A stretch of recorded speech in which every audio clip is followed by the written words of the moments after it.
Welcome back to the deep dive. Today we are doing a bit of mental time travel. I want you to picture an era where the currency is literal heavy gold. The poetry is so complex it has to be decoded. And the scientists are casually figuring out that the Earth rotates on its axis while most of the world is still trying to figure out which way is up. It sounds like a fantasy novel, doesn't it? But we are talking about a very real place and time. The Gupta Empire, mid-3rd to mid-6th century India. The famous Golden Age. That is the label that gets slapped on this period in, like, every history textbook I've ever seen. It is, yeah. And on the surface, it fits. You have the invention of zero, you have the Shakespeare of India writing these incredible plays, you have temple architecture that literally defines the next 1,000 years of art. But we have a stack of sources here: inscriptions, coin analysis, travel diaries from Chinese pilgrims, and they paint a picture that is, well, it's a lot more complicated than just everything was shiny. Golden Age is such a tricky term. It implies perfection, you know? Yeah. But when you actually dig into the sources, you realize that gold is heavy. And it crushes people. This was a time of incredible intellectual achievement, yes, but it was also the era where the caste system hardened into something much more rigid.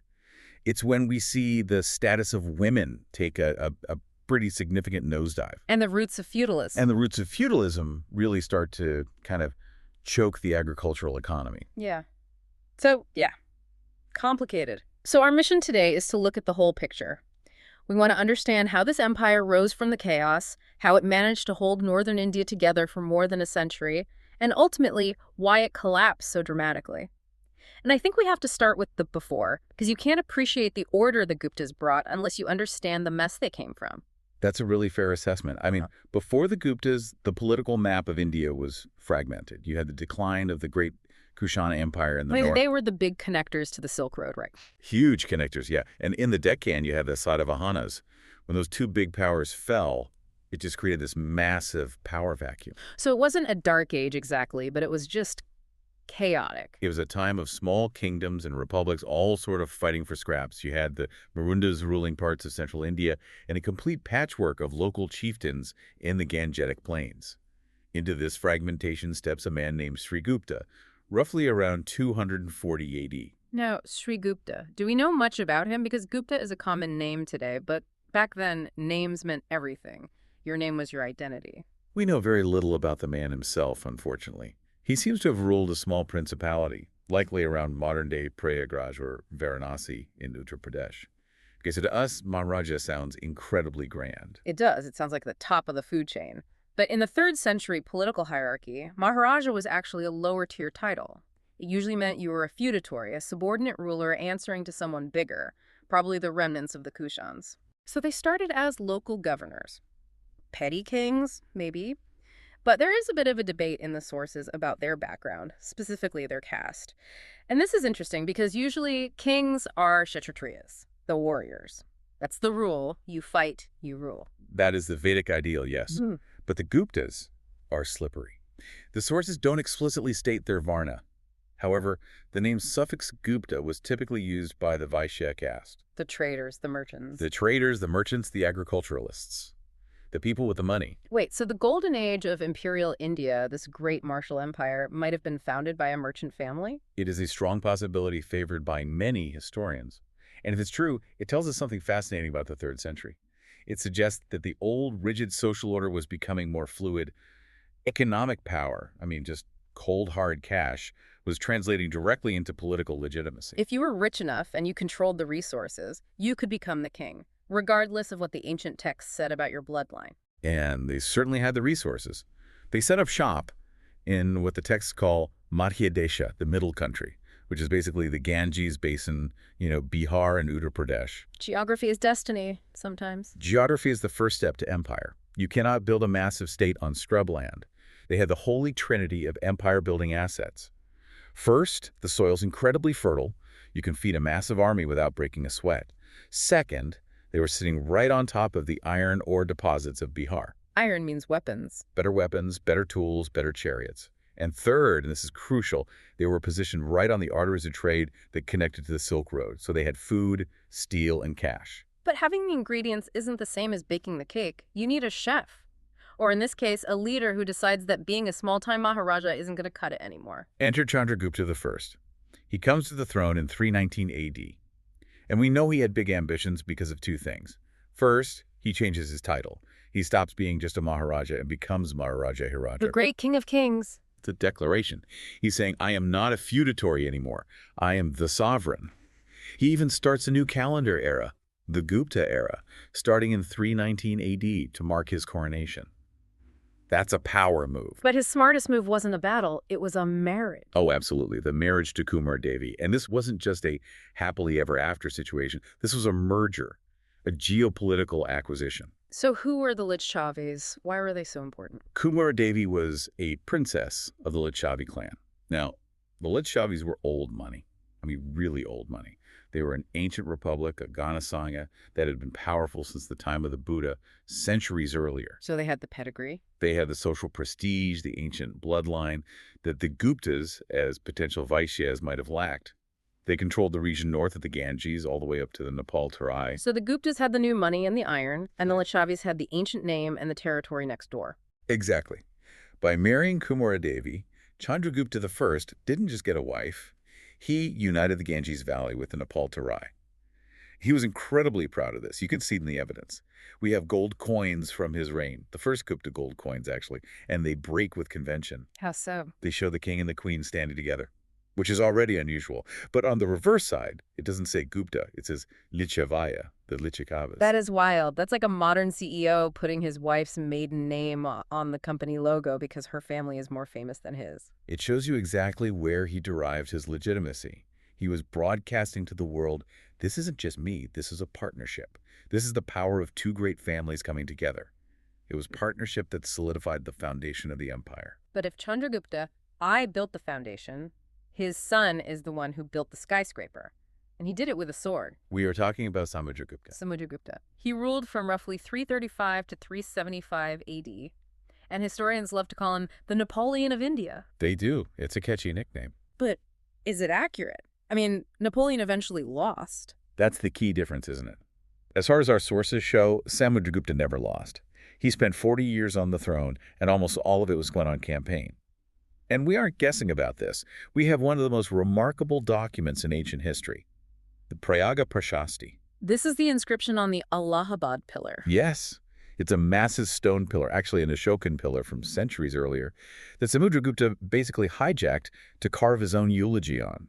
It was composed by his court poet and high-ranking minister, Harasena. And it's not just flowery praise like he was a great guy. It is a detailed, itemized list of everyone he defeated. I love the level of detail here. It's not just he conquered the world. The inscription actually breaks his conquest down into different geographical zones, and he treats each zone differently. It shows he was a strategist, not just a brute. Precisely. It's incredibly sophisticated. Historians have identified 5 distinct strategies he used for different regions. Let's look at the first zone. The Aryavarta, or the Ganga Yamuna Doab. This is the core of North India. His backyard, essentially. His backyard. And here his policy was Prasapa Udarana, violent extermination. Extermination, that sounds definitive. He wiped out the existing royal families. He annexed their land directly. He wanted absolute, unquestioned control over the core. No tributaries, no puppet kings, just direct Gupta rule. Okay, so that's zone 1, total annexation. What about the frontiers, the edges of the map? That's zone 2. This involves the frontier states, places like Nepal, Assam, which was called Kamarupa, and parts of Bengal. Here he didn't annex. He made them Pratyanta states. They had to pay tribute, obey his orders, and show up at his court, but they got to keep their own kings. Smart. I mean, trying to directly manage the day-to-day affairs of Nepal from Pataliputra would have been a nightmare. An absolute nightmare. Then you have zone 3, the forest kingdoms, the Atavika Raja. These were the tribal territories in the Vindhya Mountains in central India. The inscription says he reduced them to servitude. Why were they so important? Because they controlled the roads. The trade routes between North and South India ran right through these forests. If you can't pass through the forests safely, you can't trade. He needed to pacify them to secure his economic lifelines. And then we get to the most audacious campaign of all. Zone 4, the South, the Dakshinapatha. This is legendary. He marched his army all the way down the eastern coast of India, covering thousands of miles. The inscription lists 12 distinct rulers he defeated, going as far south as Kanchi, which was the capital of the powerful Pallava dynasty. But he didn't stay there. He didn't try to rule from Kanchi. No, his policy here was brilliant. It's called Grahana Moksha Anugraha. Capture, release, and favor. So he would defeat a king in battle. Capture him, take all his treasure, make him formally submit, and then give him his kingdom back as a favor. Why march all that way just to give it back? Because he was a realist. He knew that in the 4th century, without telegraphs or railways, he could never effectively rule Tamil Nadu from Bihar. The supply lines were too long. Rebellion would be constant. He wanted the glory and the tribute, not the headache of administration. He established suzerainty. He was the big boss, but he let them handle the day-to-day. That is incredibly Machiavellian. It's about ego and profit, not just painting the map one color. And finally, there's Zone 5, the Shakas and Kushans in the northwest. These were the remnants of former great powers. And according to Hersena, they were so terrified of him that they submitted without a fight. The inscription says they offered him their daughters in marriage and asked for royal charters to rule their own lands. They acknowledged his supremacy preemptively. So the man was a juggernaut, Yeah. a military genius. Yeah, But the coins give us a different picture of him, don't they? He wasn't just a warlord. No, and this is part of the Gupta brand. They consciously projected this image of themselves as warrior scholars. We have these beautiful gold coins depicting Samudragupta sitting on a high-backed couch playing the veena, a classical string instrument. And the legend calls him Kaviraja. The king of poets. It's quite the image. I will burn your kingdom to the ground, but then I will compose a lovely sonnet about it. It signaled a new ideal of kingship. The king isn't just a protector. He is the fountain of culture. He is civilized. And he was also religiously complex. He was a devout Vaishnavite. He worshipped Vishnu. And he revived the Ashvamedha, the horse sacrifice. The horse sacrifice, we have to explain this because it sounds intense. It is an ancient Vedic ritual of dominance. You take a consecrated horse and you let it wander wherever it wants for a full year. Your army follows the horse. Any territory the horse enters, the local king has to either submit to you or fight your army. At the end of the year, if the horse returns unchallenged, you sacrifice it. It's the ultimate political and religious flex. It says, my power has no borders. Exactly. But despite this aggressive Hindu ritual, he wasn't fanatic, right? No, the Guptas in general were very tolerant. A great example is the ruler of Sri Lanka at the time, Meghavarman. He sent ambassadors to Samudragupta with rich gems and presents, asking for permission to build a monastery at Bodh Gaya for Sri Lankan pilgrims. And Samudragupta said yes, granted it immediately. He understood that being an emperor meant patronage for all major faiths, not persecution. It was good politics. So Samudragupta leaves behind this massive, consolidated, and incredibly wealthy empire. And he's succeeded by his son, Chandragupta II, also known as Vikramaditya. Now, usually the transition of power in history is boring. The king died, long live the king. But this one is a soap opera. It is straight out of a thriller. The official inscriptions are a bit vague. They kind of gloss over it. But we have a literary work, a play called The Devi Chandraguptam by Vishakadatta, and some later copper plates that fill in the gaps. It seems Samudragupta was initially succeeded by his eldest son, Ramagupta. Ramagupta, not a name that usually makes the greatest kings list. Definitely not. The story goes that shortly after taking the throne, Ramagupta was attacked and defeated by a Shaka king from the west. And the Shaka king demanded a humiliating peace treaty. He wanted Ramagupta's wife, Queen Dhruvadevi, sent to his harem. And Ramagupta agreed to this. He agreed. He was willing to trade his wife for his own safety. But his younger brother, Chandragupta, was. Yeah. Well, he was absolutely disgusted. He couldn't let the family honor be trashed like that. So, according to the play, Chandragupta devised a plan. He disguised himself as the queen. No way. Yes. He put on the jewelry, the dress, everything. He got in the royal palanquin, surrounded by his best soldiers, also disguised as female attendants, and went to the Shaka camp. It's a Trojan horse strategy, but in drag. Essentially. He entered the enemy king's tent, pulled out a hidden dagger, and killed him. He then returned to the capital as a hero, killed his cowardly brother Ramagupta, and married Dhruvadevi himself. That is incredibly dramatic. And assuming even a fraction of it is true, it shows that Chandragupta II was a man of decisive action. He rules from roughly 375 to 415 AD, and this is often considered the zenith, the absolute peak of the empire. And really was the peak. He finished what his father started. While Samudragupta conquered the east and south, Chandragupta II looked west. He targeted the Shaka satraps of Gujarat and Malwa. These guys have been ruling there for centuries, a thorn in the side of North Indian powers. But before he attacked, he did that classic Gupta thing again. He made a marriage alliance. Yes, the Vakataka alliance. This is strategically crucial. The Vakatakas were a powerful dynasty controlling the Deccan modern-day Maharashtra, just south of the Gupta border. Chandragupta II married his daughter, Prabhavati Gupta, to the Vakataka king, Rudrasena II. And we need to talk about Prabhavati Gupta for a moment, because she is not just a pawn in this game. Oh, she is a fascinating figure. Her husband died young, leaving her with young sons, and she became the regent. She ruled the Vakataka kingdom effectively for at least 20 years. And because she was a Gupta princess, she acted in the Gupta interest. So this alliance neutralized the southern flank. Completely. Chandragupta II didn't have to worry about an attack from the south while he was busy fighting the Shakas in the west. It was brilliant. So with his back covered by his daughter, he marches west and crushes the Shakas. He takes the title Sakari, Destroyer of the Shakas. Why was this western conquest so important? Was it just about getting more land? It was about the coast. By taking Gujarat, the Guptas gained control of the major Arabian seaports Broach, Sapara, Cambay.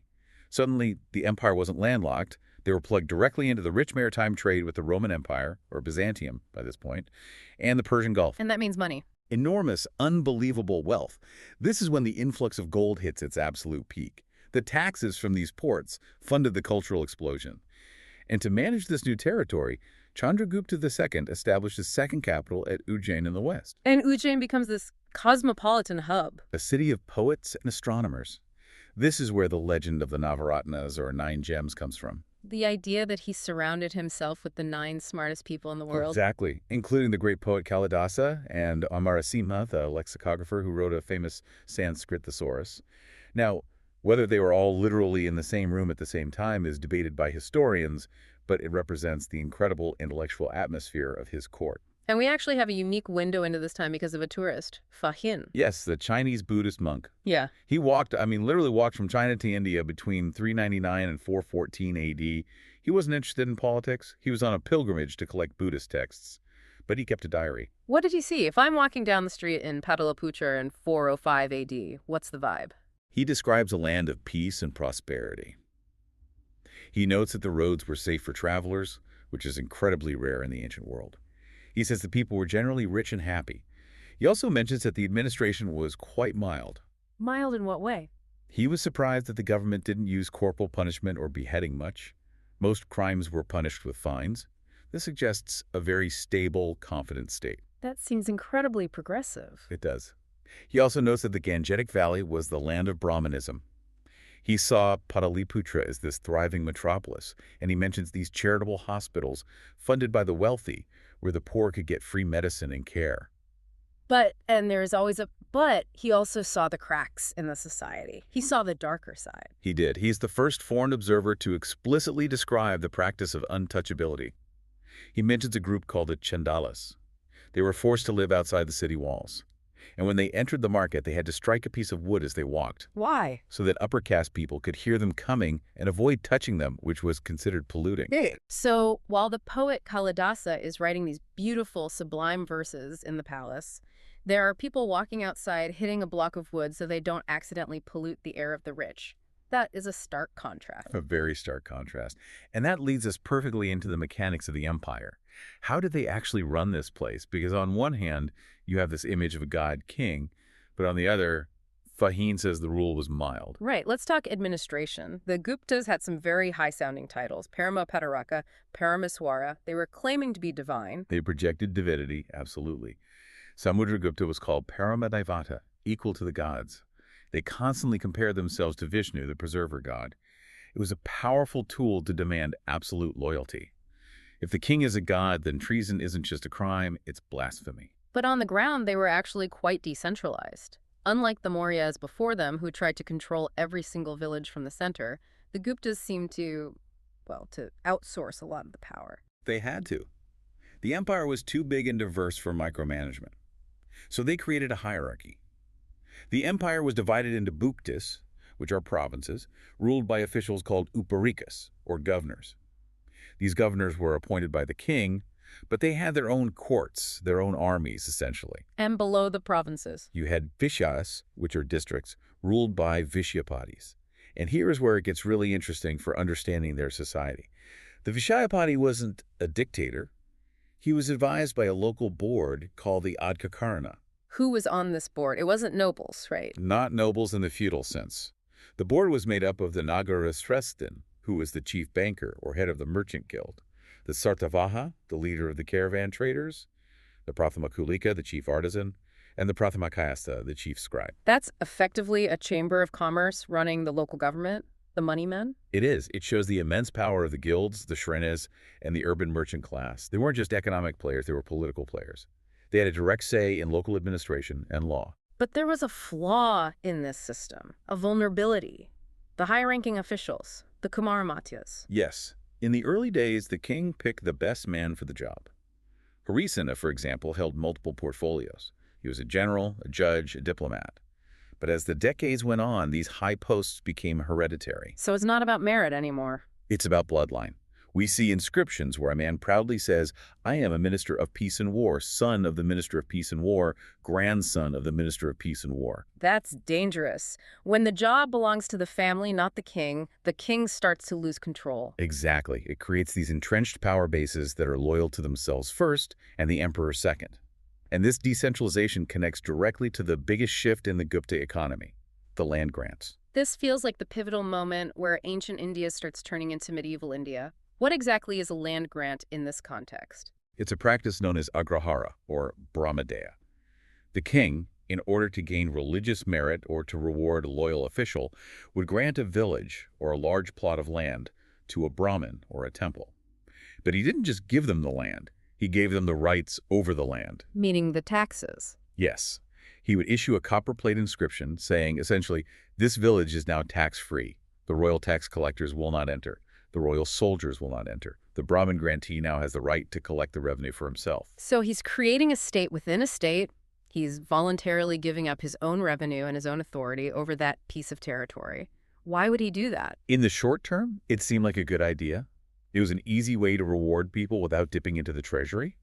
It also helped to spread agriculture and Brahmanical culture into new areas.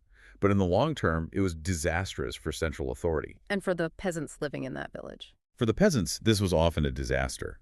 Before, they were subjects of the king, who was a distant figure. Now, they were subjects of the local landlord. The donor, the king, often transferred the rights over the people as well. The right to punish them, the right to demand their labor. This brings us to that word you see in the inscriptions, vishti. Vishti, forced labor.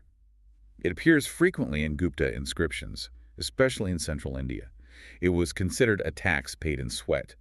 The local landlord or a royal official could demand that the villagers leave their own fields and work for him, building a road, digging a well, carrying supplies for the army for free. Imagine trying to run your own farm, and then the landlord shows up and says, not today, today you're digging a ditch for me. It was incredibly oppressive. This is the beginning of what looks a lot like serfdom in India. The peasantry was becoming tied to the land and to the will of the local master. So when we talk about the Golden Age, we have to remember that the gold was being mined, figuratively, by people who might have been subject to Vishti. Speaking of gold, let's look at the currency, because the Guptas minted a lot of it. The Gupta dinars are beautiful. They're works of art. They show the king hunting lions, riding horses, standing with a bow. On the reverse, you often have the goddess Lakshmi. The artistic quality is incredibly high. It shows an economy that was flush with bullion thanks to that trade with the West. But forensic analysis of the coins tells a sadder story later on, doesn't it? It does. The early coins from Chandragupta I, the Samudragupta, and Chandragupta II are very high purity, a lot of gold content. But as you get to the later rulers in the 5th and 6th centuries, the gold content drops dramatically. The coins get debased, they start mixing in cheaper metals. It's the ancient equivalent of printing money to cover a deficit. It's a sure sign that the treasury was emptying out, and we know why.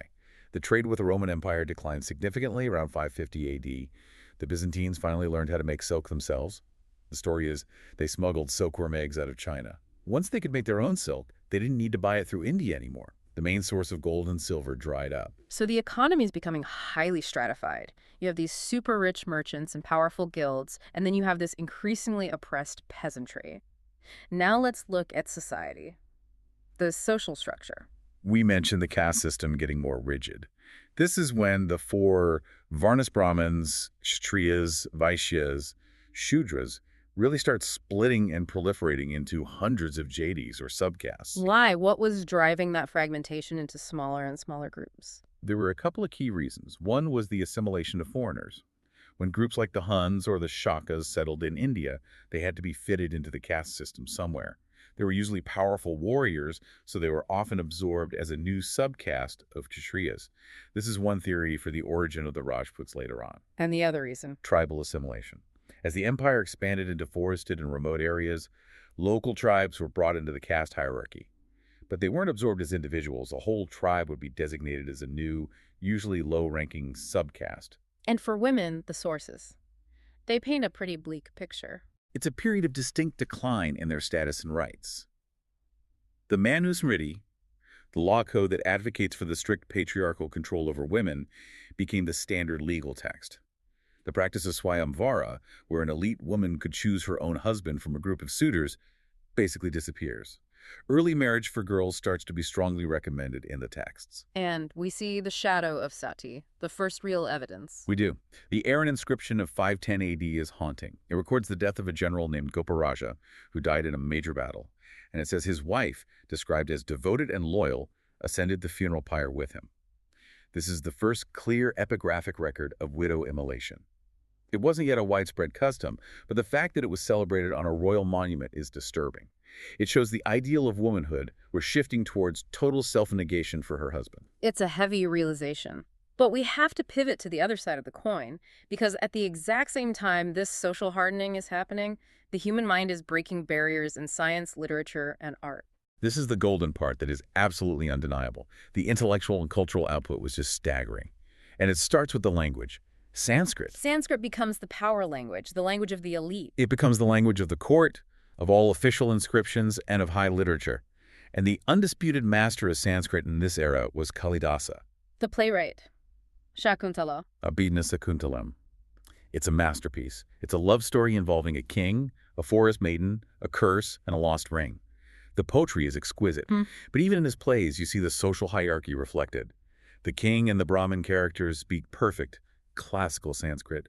The women and the lower caste characters speak Prakrit, a more common dialect. So the language barrier was literally codified in art. It was. But let's talk about the science. Because what happened in mathematics in this period, it literally changed the world. And the name you have to know is Aryabhatta. Aryabhatta. He wrote the Aryabhatyam around 499 AD. He was working in Pataliputra, and his contributions are fundamental to modern science. First, he proposed that the Earth is a sphere and that it rotates on its axis. That is a massive conceptual leap. Most of the world thought the sun and stars were moving around the Earth. He said, no, the stars are fixed. We're the ones who are moving. He also explained solar and lunar eclipses scientifically as the shadows of the Earth and Moon falling on each other. This was incredibly bold because the dominant religious explanation was that a demon, Rahu, was swallowing the sun. Aryabhatta effectively said, no, it's just geometry. The math, the big one, 0. The decimal system and the concept of 0 as a functioning number. The Babylonians had a placeholder, but the Indians in this period were the first to treat 0 as a number you could actually do mathematical operations with. This system, which the Arabs later took to Europe, and now we call Arabic numerals, is the basis of all modern science and computing.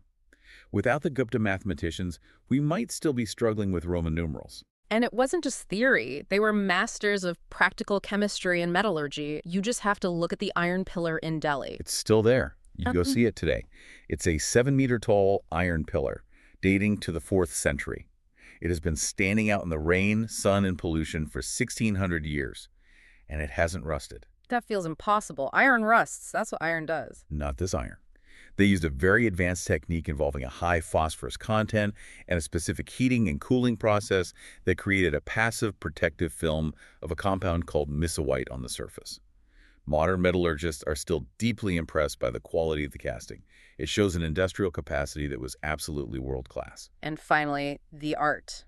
The Ajanta caves. Oh, if you want to know what the Gupta world looked like, the clothes, the jewelry, the people, you have to look at the murals in the Ajanta caves. The colors, the expressions, the sense of movement, they are unbelievably vibrant. And they show a sophisticated understanding of perspective and light. They use shading to make figures look three-dimensional. It's some of the greatest art humanity has ever produced. So we have this empire that is scientifically advanced, artistically brilliant, and was, for a long time, militarily dominant. Why does it fall? How do you go from the Iron Pillar in Kalidasa to total collapse in just a few generations? It wasn't one thing. It was a perfect storm. You had the external hammer and the internal termites. The hammer. The Huns. The Hunas, or White Huns, also known as the Hephthalites. They were a nomadic confederation from Central Asia, part of the same wave of migrations that were terrorizing the Roman Empire and Persia at the same time. They were terrifying warriors-mounted archers, fast, brutal, and very effective. They hit the northwest frontier of India in the mid-5th century.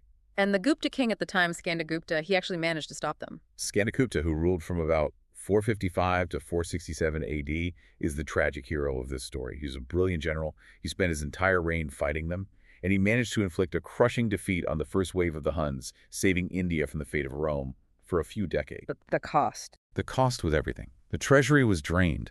Constant warfare is unbelievably expensive. You have to pay the soldiers, feed the horses, repair the forts. The economy, which we know is already weakening from the loss of Roman trade, just couldn't sustain it. You can see it in his debased coins. And after Skandagupta dies? The dam breaks. His successors, Prayaga, Narasimhagupta, were weaker, and they were fighting amongst themselves. And the Huns came back, led by powerful kings like Toramana and Mihirakula. The descriptions of the Second Hun invasion are apocalyptic. The Junagar inscription describes the onslaught as daylight consumed by darkness. They raided deep into India, burned monasteries, and completely disrupted the overland trade routes. But the Huns didn't conquer the whole of India. They were eventually pushed back. So why didn't the Guptas bounce back? Because of the termites. The internal structure had rotted away. Remember those land grants? Remember the hereditary governors? The feudatories, the Samantas. Exactly. As the central authority in Pataliputra weakened, these powerful local governors and landlords realized they didn't really need the Gupta king anymore. They stopped sending their tax revenue to the capital. They stopped sending troops when the emperor called for them. They started acting like independent kings. So the emperor in Magadha calls for help, and nobody picks up the phone. That's a perfect way to put it. A classic example is a man named Yashodharman of Malwa. He was a powerful local ruler. He rose up, defeated the Hun king Mihirakula himself, and then he set up his own victory pillars, claiming to be the ruler of all of northern India. He was openly and successfully challenging the authority of the Guptas. The monopoly on violence was broken. It was completely shattered. By 550 AD, the empire had evaporated. The Guptas were back to being local kings in Magadha, right back where they started 250 years earlier. The Golden Age was over, replaced by a fractured landscape of warring regional kingdoms. It's such a classic rise and fall arc. So let's try to sum this all up. We have a dynasty that starts with a strategic marriage in the Ganges Valley, expands through brilliant conquest and diplomacy, peaks with a cultural and scientific explosion that literally changes the world, and then it crumbles under the combined weight of foreign invasion and its own decentralized, feudalizing structure. That is the narrative. Yeah. It's a period that really defined the DNA of much of Indian civilization, the form of Hinduism we see today, with temple worship, the Puranas, the concept of avatars. It all crystallizes here. The classical art style, the fundamentals of mathematics, it all comes from this crucible. But I keep coming back to that final thought about the Golden Age, the paradox of it. It's the essential question, isn't it? If you were a Brahmin priest receiving a tax-free village, or a poet in the court of Ujjain, or a merchant trading spices for Roman gold, this was paradise. It was absolutely the best time to be alive. But if you were a peasant being forced to do unpaid labor, the Vishti, or if you were a woman whose rights were being systematically stripped away by new law codes, or a Chandala having to strike a piece of wood to warn people of your very existence, it wasn't gold. It was lead. History is rarely a single story. The brightness of the gold often relies on the darkness of the mine it came from. The Guptas gave us the zero and the plays of Kalidasa, but they also cemented the rigid caste subdivisions and the decline of women's rights. We have to be able to hold both of those truths at the same time. A complex legacy for a complex time. Thank you so much for helping us peel back all those layers of the Gupta Empire. My pleasure. It was a great conversation. And thank you for listening. Keep digging. We'll see you in the next deep dive.